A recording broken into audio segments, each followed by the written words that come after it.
Selamat jumpa lagi. Pada sesi kali ini kita akan membahas kelanjutan dari TCP dan UDP. Saya menyebutnya TCP dan UDP in-depth. Akan membahas detail bagaimana TCP bekerja dan bagaimana dia membuka sesi koneksi, menutup sesi koneksi, serta pemanfaatan TCP dan UDP secara praktikal di lapangannya seperti apa. Mari kita mulai. Bagaimana protokol pada transport layer, dalam hal ini TCP dan UDP, bisa membedakan data aplikasi yang satu dengan data aplikasi yang lain. Jadi hal ini bisa dilakukan dengan memanfaatkan nomor port. Kedua protokol, baik TCP maupun UDP, mendukung nomor port. Jadi kalau kalian pernah mendengar istilah pengalamatan layer 4, itu artinya adalah nomor port. Pengalamatan layer 3, alamat IP. Pengalamatan layer 2, alamat MAC. Semua dengan fungsinya spesifik masing-masing. Supaya aplikasi yang mengirimkan dan tujuannya bisa diketahui, maka setiap segmen atau datagram, segmen itu untuk TCP, datagram UDP, akan dilengkapi dengan nomor port. Umumnya, server-server yang menyediakan layanan akan menggunakan static port number. Misalnya, untuk halaman web server, port nomor 80 untuk HTTP. HTTPS-nya 443. Untuk FTP adalah 20 dan 21. Untuk DNS dengan nomor port sendiri. Untuk TFTP nomor port sendiri, dan seterusnya. Nanti klien akan menggunakan alamat port tersebut sebagai alamat port tujuannya, dan dia akan menggunakan sendiri alamat port dinamis yang acak untuk alamat portnya sendiri. Sekarang perhatikan contoh berikut. Pada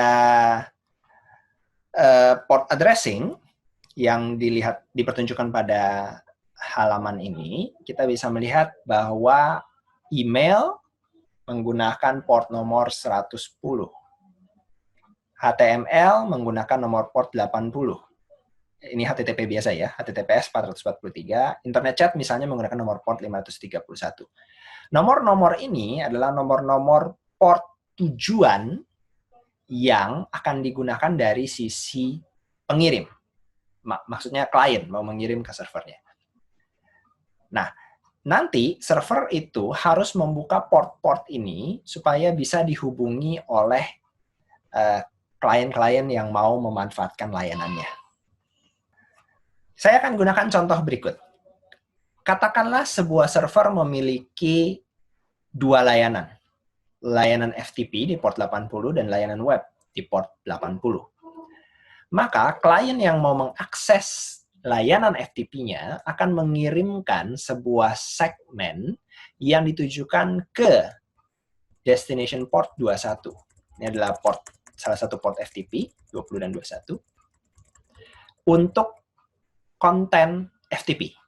Sedangkan akan menggunakan nomor port 80 untuk konten layanan halaman web.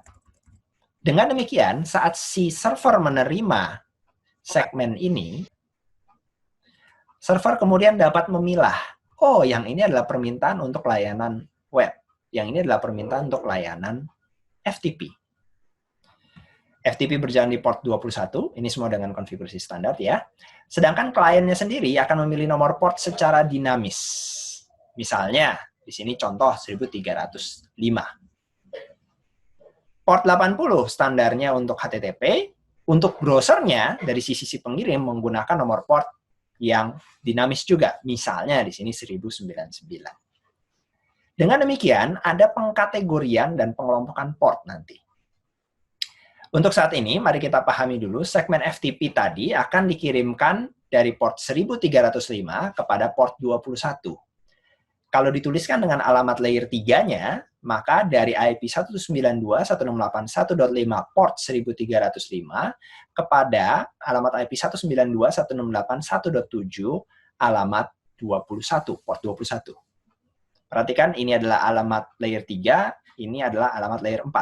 Alamat IP adalah layer 3, port adalah layer 4.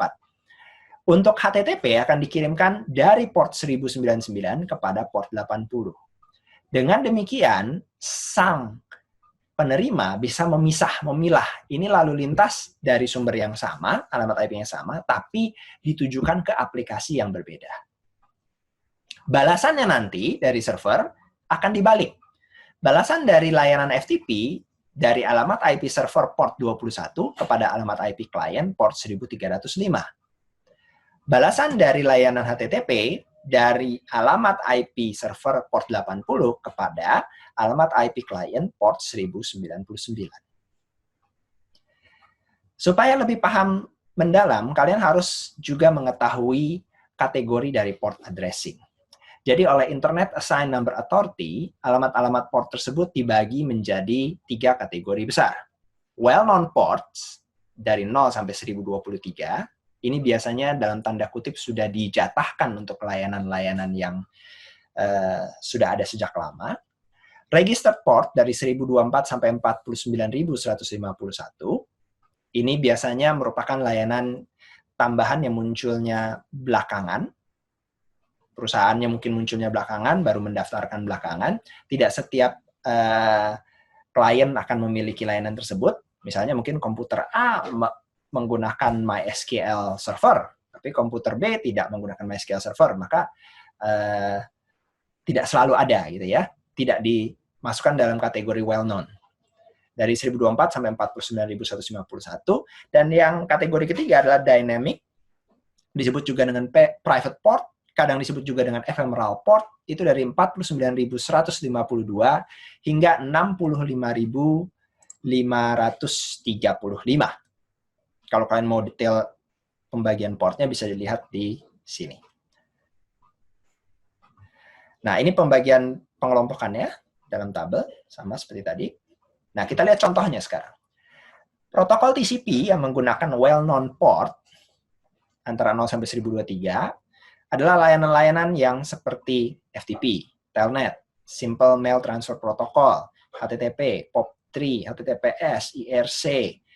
Lalu untuk di bagian registered portnya, contohnya misalnya Microsoft Messenger dulu, Alternate untuk HTTP, layanan-layanan seperti tadi MySQL, Postgre, itu akan menggunakan nomor port di sini, di register. Pada UDP, contoh di well-known-nya adalah Trivial File Transfer Protocol, Routing Information Protocol.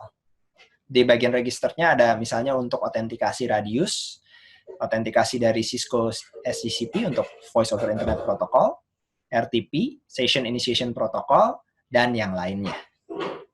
Jadi bisa dilihat di sini, baik protokol TCP maupun UDP akan menggunakan port-port di well-known maupun di registered.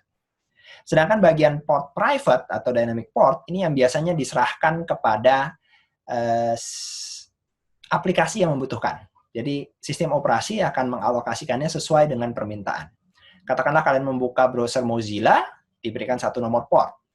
Kalian buka lagi Chrome, 1 nomor port lagi. Kalian buka lagi dengan incognito mode atau model rahasia, dibuka lagi 1 nomor port lagi, sesuai dengan kebutuhan.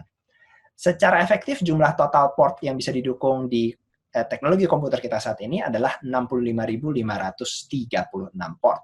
Dari 0 sampai 65.535. Jadi jangan khawatir, masih cukup banyak spare-nya, karena sangat masih jauh lah saat kalian menggunakan keseluruhan nomor portnya sampai habis untuk satu komputer. Baik, ini adalah contoh dari protokol TCP dan UDP yang dipakai bersamaan oleh protokol layer 7. Contohnya adalah DNS. DNS menggunakan TCP maupun UDP secara berbarengan di port 53. SNMP, Simple Network Management Protocol, 161. Messenger AOL misalnya, sekarang sudah tidak pernah dipakai lagi mungkin. Nah, ini contoh Microsoft SQL di 1433, MMS di port 2948, dan banyak lagi lainnya. Tidak akan mungkin saya bahas satu persatu, tapi lebih kepada konsep dasarnya kita memahami bahwa nomor port digunakan untuk identifier aplikasi tujuan dan identifier aplikasi pengirim. Nah, bagaimana saya mau melihat port yang sedang terbuka? Kalian bisa buka komputer kalian sendiri, Atau bahkan di Android kalian bisa buka command prompt-nya, kalian bisa ketik. Kalau di Windows, berbasiskan Windows, kita bisa aktifkan dengan ketik netstat. Di sini kelihatan protokol apa yang sedang digunakan, TCP atau UDP. Ini source port-nya di sini. Dan nama atau IP tujuan dan port-nya. Kalau port-portnya dikenali seperti HTTP, NetBIOS, ini langsung diganti namanya. Tidak dengan nomornya. Dan status koneksinya nanti. Ada yang sedang membuka, ada yang sedang menutup, sudah terbuka, gitu ya, dan seterusnya. Nah, kembali lagi ke TCP dan UDP. Dua-duanya mengenal nomor port, tapi apa perbedaan besar lainnya? Perbedaan besar lain dari TCP dan UDP ternyata adalah salah satu kemampuan TCP untuk melakukan sequencing atau pengurutan tadi. TCP yang memiliki reliabilitas lebih baik, memiliki nomor sequence, sehingga bisa mengurutkan data saat diterima sebelum dilempar kembali ke application layer. Sedangkan pada UDP, meskipun juga mengenal source dan destination port, tidak memiliki nomor sequence pada header-nya. Jadi, potongan-potongan data yang diterimanya dalam urutan yang tidak teratur akan langsung diserahkan kepada application layer dalam urutan yang tidak teratur tersebut.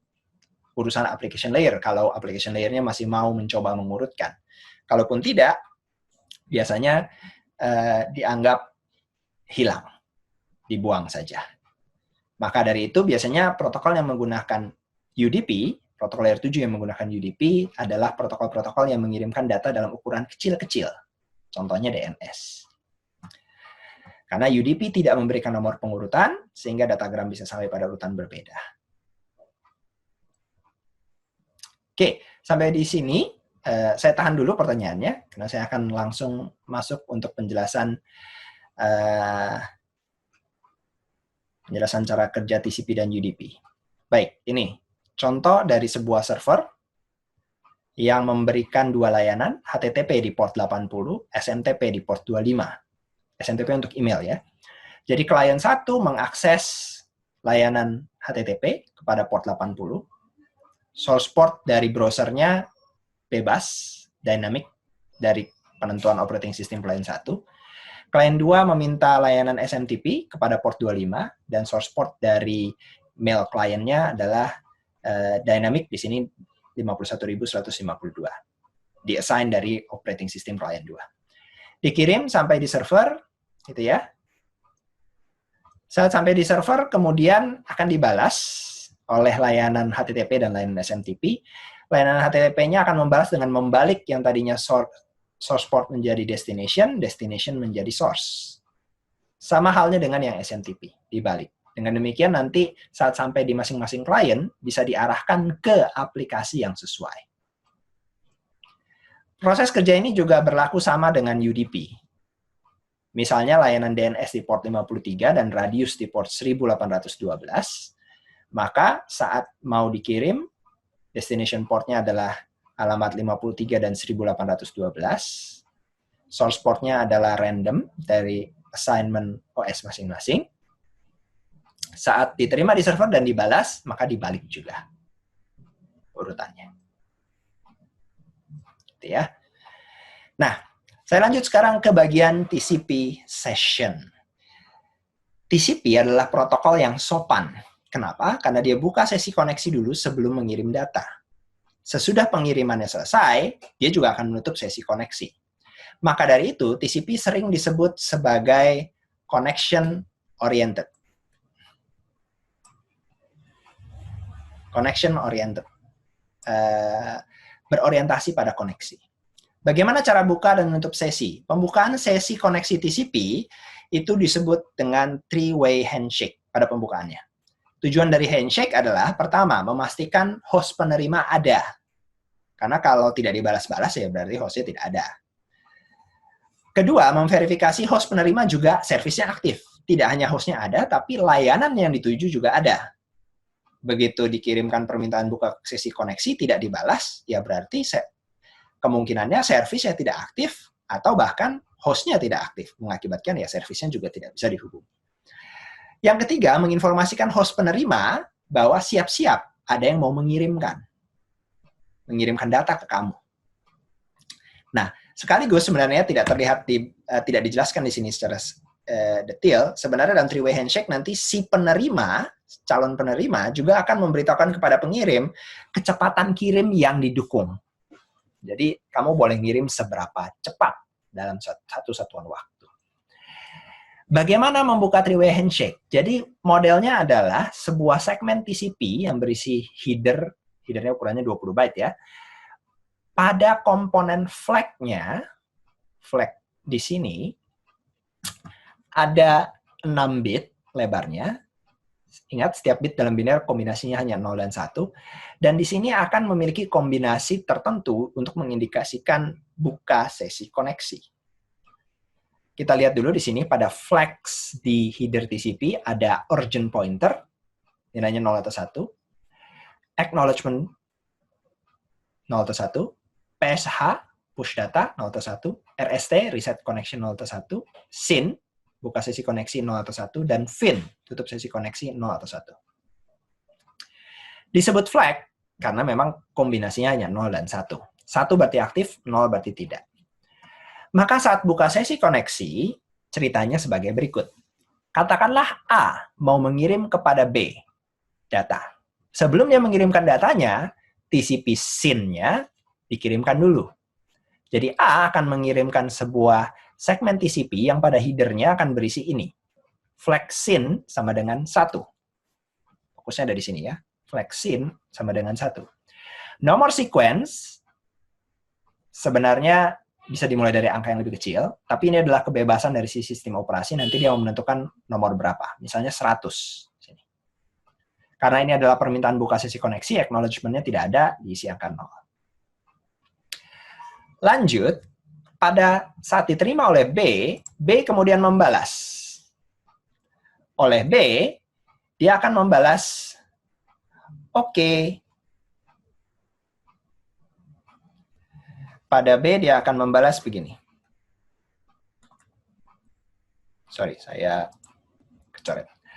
Pada B, saya akan...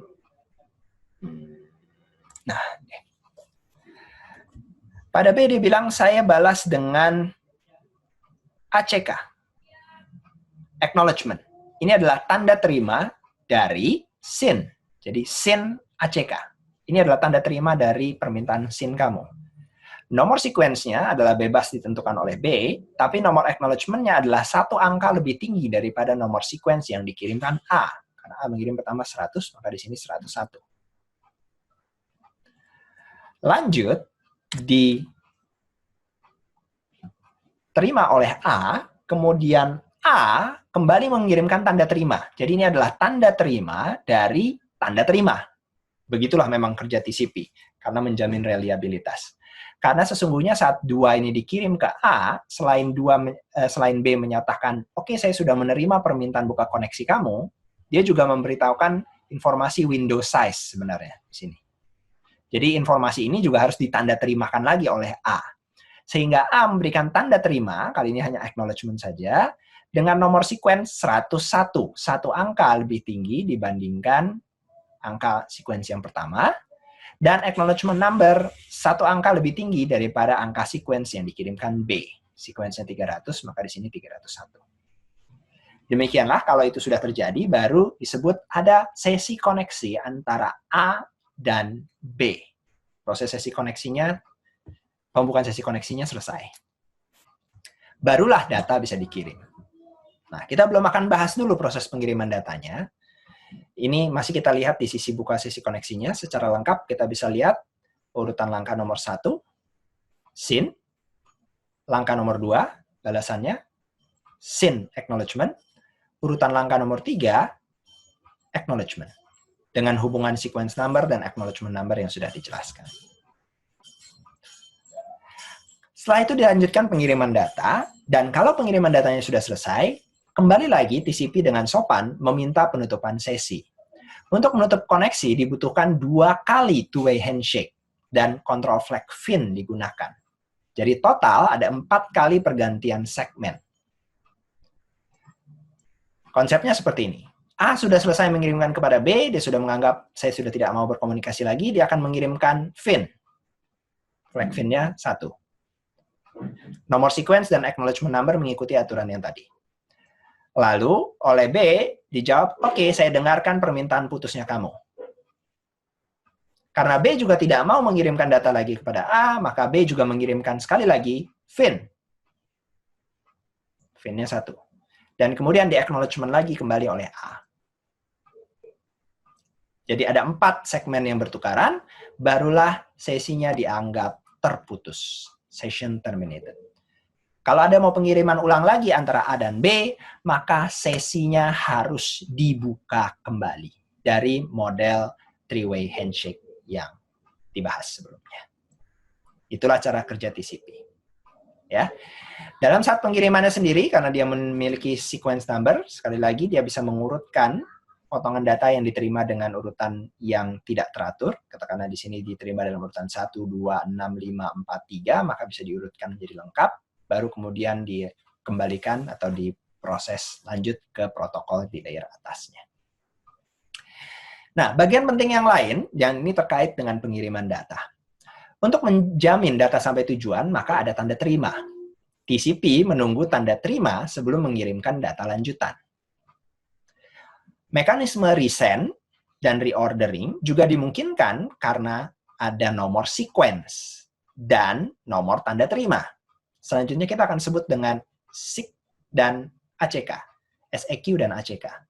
Nomor sequence dan nomor ACK akan digunakan tandem untuk mengkonfirmasi penerimaan sebuah segmen data, di mana nomor sequence mengindikasikan jumlah byte relatif yang sudah ditransmisikan, termasuk byte segmen saat ini, dan nomor ACK mengindikasikan byte berikutnya yang diharapkan untuk diterima, sekaligus menyatakan byte sebelumnya sudah oke. Metode ini disebut expectational acknowledgement. Oke, supaya akan lebih jelas, saya akan berikan contoh berikut. Katakanlah dari komputer kiri, kita sebut A, mau mengirim ke kanan, B. Maka, ini pengalamatan portnya tidak saya bahas ya, kan pasti akan dibalik. Maka kita lihat, A misalnya mengirimkan setiap kali kirimannya, satu segmennya berisi 10 byte. Ini sangat tidak efisien sebenarnya. Isi datanya 10 byte, headernya 20 byte. Tapi tidak apa-apa untuk contoh. Setiap kali mengirimkan adalah 10 byte. Saat dikirimkan, dengan asumsi buka sesi koneksinya sudah selesai, maka kita bisa melihat, di sini dia akan dituliskan sequence 1. Ini byte pertama, acknowledgement pertama. Oke, kirim. Sampai di kanan. Sampai di kanan, ini yang ngirim selalu akan dengan kode acknowledgement-nya 1 terus. Sedangkan yang di kanan, itu dia merasa, oh saya sudah menerima 10 byte. Maka saya akan balas. Saya balas dengan harapan saya menerima byte ke-11. Saya berharap menerima byte ke-11. Kirim ke kiri. Informasi ini saat diterima oleh yang sebelah kiri akan mengindikasikan bahwa oh nomor 1 sampai 10, byte 1 sampai 10 sudah diterima dengan aman. Maka saya akan mengirimkan yang berikutnya. Ini nomor yang 11 ya. Nanti dibalas lagi oleh yang kanan, acknowledgement 21. Lanjut lagi. Kanan, bolak-balik, kolak-balik seperti itu. Nah, pada model dengan contoh di atas, host pengirim harus menunggu acknowledgement setiap 10 byte. Akibatnya, bebannya akan tinggi. Untuk mengurangi beban jaringan, dampak banyak segmen yang bisa dikirim sebelum menerima acknowledgement bisa diatur. Nah, misalnya kalau kita menggunakan jumlah pengiriman yang lebih banyak, katakanlah setiap kali pengiriman sequence number-nya 2000 dan mengirimkan 10 segmen berukuran 1000 byte, acknowledgement-nya kan jadi 12.001. Artinya ini adalah gabungan dari banyak segmen yang diterima, dikirim dengan balasan 1 kali acknowledgement. Supaya kalian lebih paham, saya akan berikan ilustrasi sebagai berikut. Oke. Saya gunakan pen saya di sini. Katakanlah saya punya komputer A dan komputer B ya. Ini asumsinya sudah membuka sesi koneksi selesai. Maafkan kalau miring-miring. Baik, di sini misalnya saya nyatakan di awalnya window size adalah 10. Oke, window size-nya 10. Dan setiap kali segmen adalah 10 byte. Sebagai contoh saja. Artinya A akan mengirimkan kepada B, sequence-nya adalah 1. Yang kemudian dibalas B kepada A, acknowledgement-nya adalah 11. Dilanjutkan lagi oleh A kepada B, sequence-nya adalah 11. Dibalas lagi oleh B kepada A, acknowledgement-nya adalah 21. Dan seterusnya. Sequence-nya adalah 21, dan ini ACK-nya adalah 31 misalnya. Kita berhenti sampai di sini. Misalnya yang mau dikirimkan adalah totalnya 30 byte.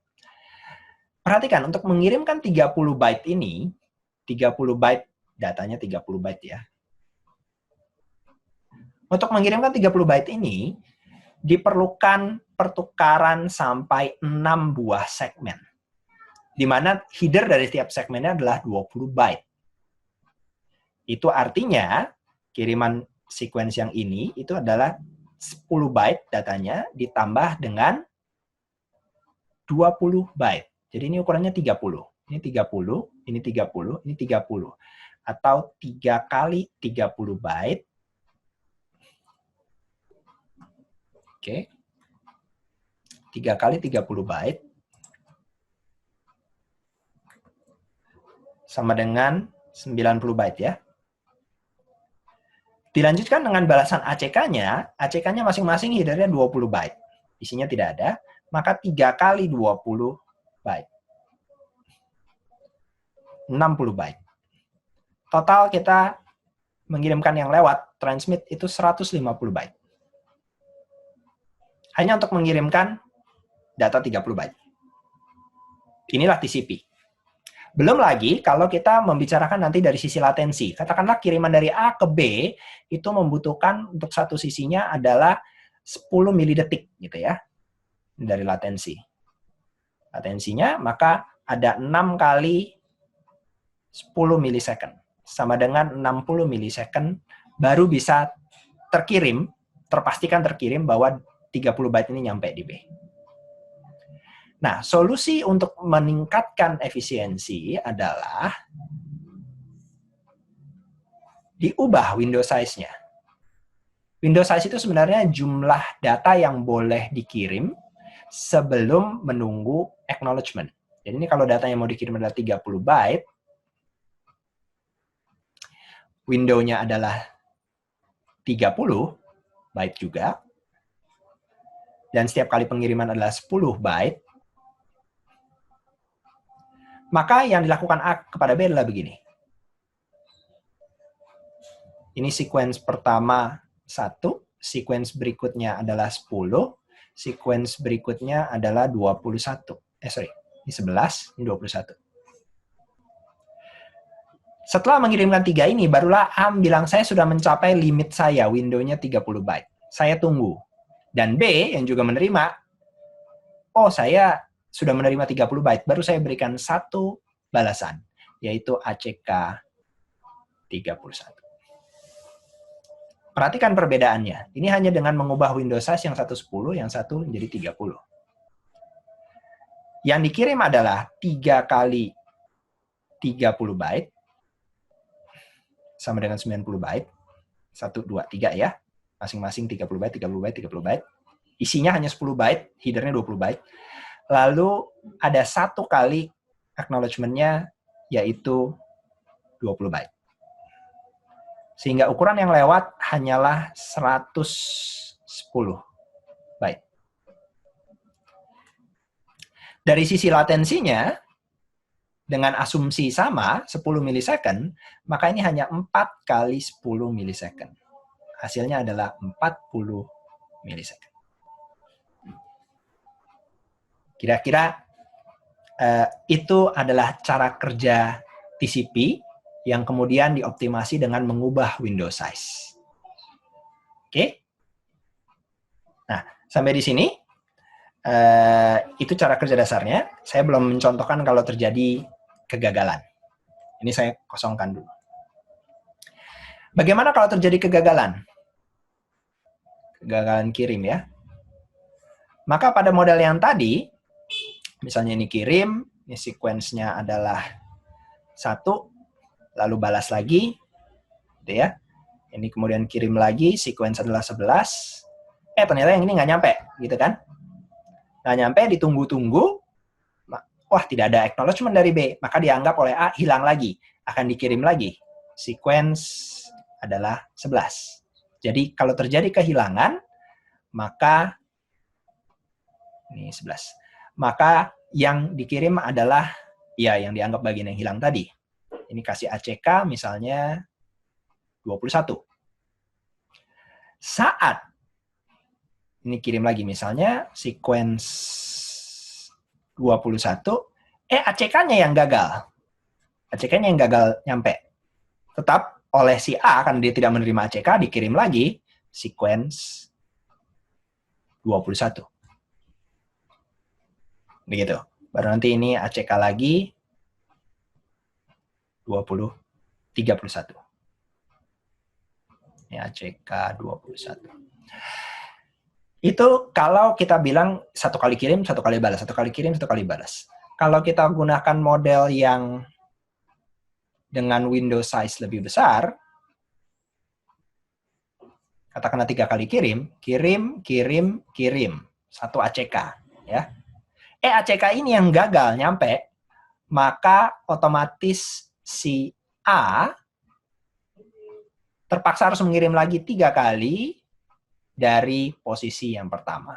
Sekuensinya ulang lagi 1, 11, 21.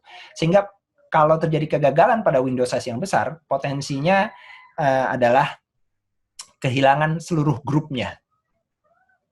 Gitu. Potensi kehilangan seluruh grupnya sangat tinggi. Dan kalau itu sering terjadi, malah bukan jadi efisien, malah jadi lebih tidak efisien. Maka dari itu, ukuran window size akan berubah-ubah. Ukuran window size pertama akan ditetapkan di saat mereka membuka sesi koneksi. Tapi berikutnya bisa berubah-ubah. Ini yang dimaksud dengan flow control. Diubah-ubah saat acknowledgement dikirim dari si penerima. Jadi kalau penerima bilang, oh saya sudah terlalu penuh bebannya, maka dia mengurangi ukuran window size-nya. Berikut adalah contoh dengan angka yang berbeda. Misalnya setiap kali kirim 1.500 byte, window size-nya adalah 3.000. Berarti 2 kali kirim, baru sampai 3.000 diberikan acknowledgement. 2 kali kirim, baru diberikan acknowledgement. Jika terjadi kegagalan, misalnya ini kegagalan parsial, kiriman yang 3.001-nya gagal, maka diberikan lagi tanda terimanya ngulang lagi. Di sini acknowledgement number-nya 3.001 lagi. Satu grup itu akan diulangi lagi. Gitu. Oke, saya sampai di rangkumannya sekarang, TCP versus UDP. Jadi TCP adalah akronim dari Transmission Control Protocol, UDP adalah User Datagram Protocol. Datagramnya yang satu segmen, yang satu, itunya PDU-nya yang satu disebut segmen, yang satu disebut datagram, TCP Connection Oriented, UDP Connectionless. Cocoknya untuk reliabilitas tinggi pada TCP, UDP untuk yang kecepatan tinggi. Gitu ya, dan seterusnya nanti bisa dibaca. Bagian yang penting adalah buat kalian, perlu mengetahui beberapa protokol memang menggunakan spesifik hanya TCP, seperti HTTP, FTP, SNTP, itu harga mati harus pakai TCP. Beberapa spesifik hanya UDP. IPTP, VoIP, gitu ya, TFTP. Tapi beberapa bisa mendukung keduanya, TCP dan UDP. Sebagai contoh, DNS menggunakan TCP untuk sinkronisasi antar server.